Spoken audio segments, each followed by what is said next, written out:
Hey guys, it's Mitch. How's it going? We're going to check back in now with Hitman and catch up on the 10,000 Bullets storyline. So we're going to take a look today at Garth Ennis and John McCrae's Hitman number 6. But before we get into it, if you enjoy the channel, if you feel like you might want to help out a little bit, go subscribe on my Patreon. Gives you early access to everything I do, helps out the channel, helps to buy new comics. So yeah, we're picking back up with one of my favorite comics of the 90s.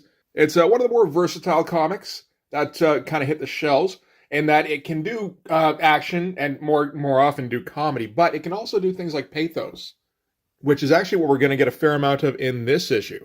So just for the background again, Tommy Monaghan, our superpowered hitman, has gotten on the wrong side of some underworld gangster types.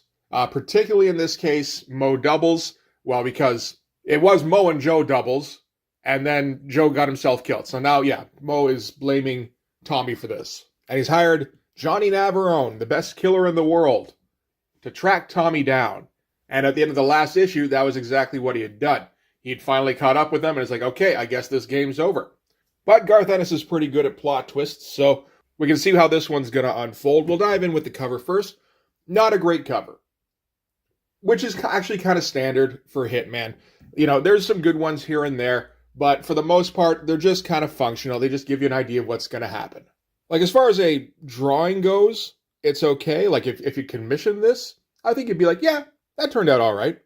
But for actually selling a book, it's like, I don't think it looks particularly great.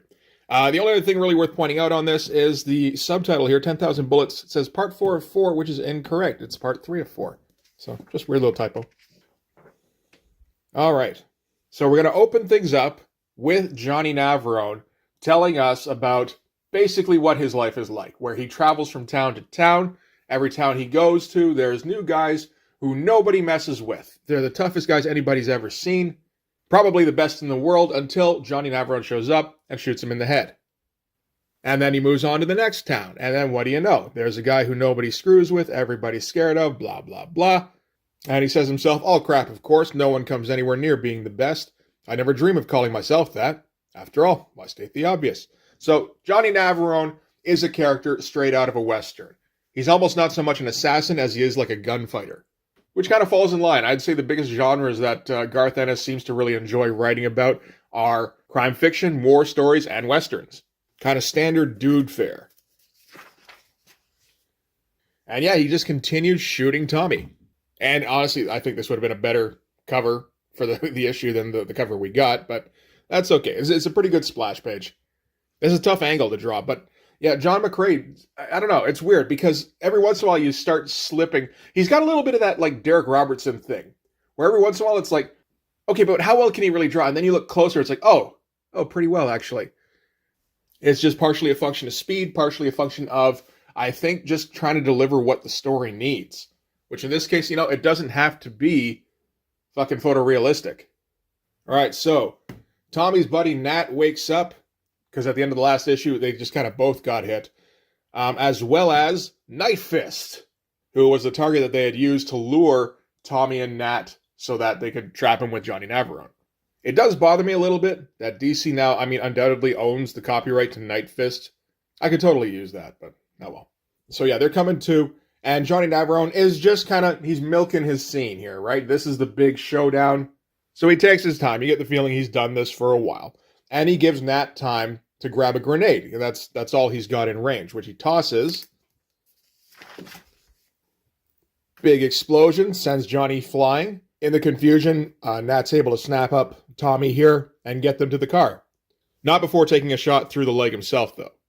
And this is kind of a nice shot for one that doesn't have a ton of detail in it, but you got your Dutch angle here and a nice sense of space as well. Like, it's a good storytelling angle.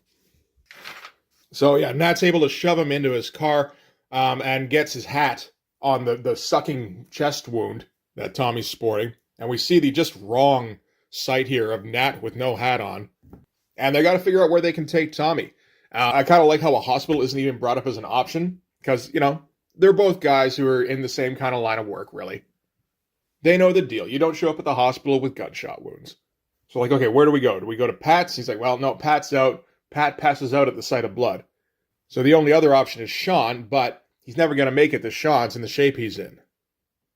So the only place that's any kind of closer is Wendy's house. And Wendy, of course, is the girl that Tommy's been seeing for the last few months and kind of stringing her along and not really telling her anything about himself, just kind of telling her what she wants to hear. And now, of course, that's coming to a head. And yeah, just shows up at her door and, kind of stumbles in, takes over her couch, and she doesn't understand what's going on naturally. Even, she lives in Gotham, but still. And Tommy has to just say, when we first met, I told you what I did. You thought I was joking, but no, I was joking about joking. And she kind of continues to freak out. She's going to go call the cops, except Nat needs her there right then to, tear up some strips so that he can use to bind the wounds that Tommy's got. They're just trying to do some triage kind of shit. So the choice is, basically call the police or help Tommy to survive. And from there, we're cutting to the Doubles mansion, where Johnny has to report to Mo Doubles that he hasn't gotten Tommy yet. He had him in his sights, but it just kind of didn't work out his way, which is how it often goes for Tommy, really. And of course, this is Mo here. This is his brother Joe. If you missed one of the earlier episodes, they're conjoined twins. And Mo Doubles kind of can't believe what he's hearing. He's heard of the Miami Ice Machine before, and he's always delivered. And on this one, he's kind of balked. He's like, no, I'll still get him. Don't worry. He's like, well, it doesn't matter. I need you to do it quickly. I'm dying. I can hear Joe calling from the grave. Like, I know I'm going to hell, but I want to make sure he gets there first. So what Johnny's going to have to do is ask around in the local informants. So he knows about the bent cop in the GCPD. Well, one of the bent cops, the one who talks to Tommy. And Mo here kind of brings up, I don't know why he never had him arrested in the first place, if he had a line on him. And Johnny knows the reason. It's because he's been selling guns to Pat for years for Tommy to use. So, he sends Tommy in and he's going right after him. But because of the connection to Pat, then that's a link he can follow. He can follow up with the lieutenant. The lieutenant can point him to Pat. Pat can point him to Tommy. And Mo gets to reminiscing. Because these days you can't trust a cop. If you slip him a few grand, you don't know for sure if you're actually turning him. He might still turn out to be one of the good guys. Back in the old days, they had the GCPD in their pocket. And they reference Commissioner Loeb, who was running their protection rackets for them. So a little bit of reference to Batman Year One there. Interesting panel choices. Because this is just, it's 2 pages of these guys standing around. And Garth Ennis isn't doing any Marvel Method bullshit. So this page here, pretty straightforward. Get your exterior of the place, get the interior, the big kind of overhead shot. It's a nice panel, actually. Not really necessary for the amount of dialogue going on, but, whatever. And then, we're closing in on Mo. We're kind of seeing his progress. That makes sense. And then close up on Johnny. This is the page here where it's like, fuck, man, like spinning wheels. Like, show them side by side talking. Show them side by side talking from a different angle. Show Johnny Navarone talking from knee height. Show the random henchman that's in the room while the guys are in the foreground silhouetted. Like, it's tough coming up with something to make it just not boring. So back to Wendy's apartment. Tommy's still recovering. Man, heat's coming out, eh? Like, yeah, that is that time. Shit. That seems like so fucking long ago. Like, it's longer than this. Anyway, back in Wendy's apartment, Tommy's still recovering, and Wendy kind of comes in to kind of not even really check on him. I think she's just kind of dwelling on the fact that there's this guy in her life that she thought was a regular dude and is actually a fucking murderer. And sees his guns strung up on the chair nearby. And, obviously, if you're not used to having guns in the house, you got to go kind of take a closer look. She does. And he's just like, yeah, I won't bite. And he's trying to make a joke. We can get past this. And she's like, oh, good, you're awake. Get the fuck out of my apartment. Which kind of stops him in his tracks here. And he okay, shit, I better get up. I better get my clothes on. And he's trying to keep it light with Wendy here, being like, what kind of damage did I take? And she's like, well, there was a wound in your shoulder, which was clean, but the one in your chest caused the real damage. And you need to rest, but you can do it somewhere else. And he tries to fall back on saying, I didn't lie to you. And that's just like a scumbag thing to say in this point. Because, Tommy is a little bit of a scumbag sometimes. He's very self-centered. About certain things anyway. Not about his buddies, but, other things in his life, yeah, kind of. And now she just chews him out for making her feel like an idiot. about, like actually kind of falling in love with this guy a little bit, even though she didn't realize that he was a murderer. And yeah, this feels like a conversation that Tommy's probably had a couple of times before where he just kind of shuts down and goes into autopilot mode. She asks him what his body count is, and he's like, I don't keep count. And tries to come back at her a little bit, like, if you thought it was so bad, why didn't you call the cops? And she's like, what, was I gonna call the cops when your fucking cronies were stomping around my house, all armed to the teeth? Which isn't fair to Nat and Sean, who are the ones who are actually, waiting for Tommy to get better. But, she doesn't know them. All she knows is that they're her hitman boyfriend's buddies. Like, there's next to no chance that they're decent guys. From her point of view, of course. And Tommy gets out into the living room, and it's Sean and Nat, and it's a completely different dynamic now, because this is, these are his guys. Sean's basically like his dad. Nat's basically like his brother. So there's just like hugs all around. Thank God you made it. We were so worried. And Wendy kind of cuts right through it and goes, you guys just have to leave. And we get our close-up shot here of Tommy. And it feels like kind of altered perspective a little bit, like seeing it from how Wendy must be seeing. And he's all like uplit and everything, just like looking all menacing. And her final word on the matter is just scum. So shame how it turned out, but it was always going to turn out that way. Because she's just, she's a regular girl. You're not going to be able to like trick her into not noticing your hitman ways. So from there, we're going to cut to a local, I think this is just a pub, where Night Fist is wrecking shop. Because as far as he's concerned, he was the one who was set up in that alley bust. And he's going to make things right, god damn it. So get some names from the thug here. So Monaghan, Lincoln, Navarone, Doubles. And he kind of histrionically just yells, I'll get them all! And kind of knocks this guy into further unconsciousness. So setting up our final confrontation and making sure that you don't forget that Night Fist is in the picture. Although, how could you forget that Night Fist is in the picture? And Marvel vs. DC is... I completely forgot this even happened. I remember the Amalgam stuff. This, no, not even a little bit. I can't imagine it was particularly good. So back to Tommy and Nat. They drop Sean off and they're going to head back to Tommy's place. He's crashing with Pat. And they're kind of lamenting the state of Tommy's life right now and his love life and all that. And, it's like, okay, well, this is a drag, but you had to know this is where it was going. And, obviously Tommy did, but he got caught up in the moment and he's kind of a romantic. So it wasn't really thinking long-term, which is, when you're a hitman, thinking long-term doesn't really come naturally to you anyway, I imagine. So on their way back to Pat's place, Tommy happens to be looking out the window and he notices the bent cop who fed him the information about Night Fist that led to the Johnny Navarone setup. Which is a little bit of coincidence, but they are all kind of in the same neighborhood, and it's not like that guy would be worried about Tommy spotting him after the fact, because he figures he's probably dead. So Nat figures they're going to whack him, because obviously you're going to whack a guy who tries to set you up. But Tommy's like, no. He's GCPD. I don't want to be on the run for the rest of my freaking life.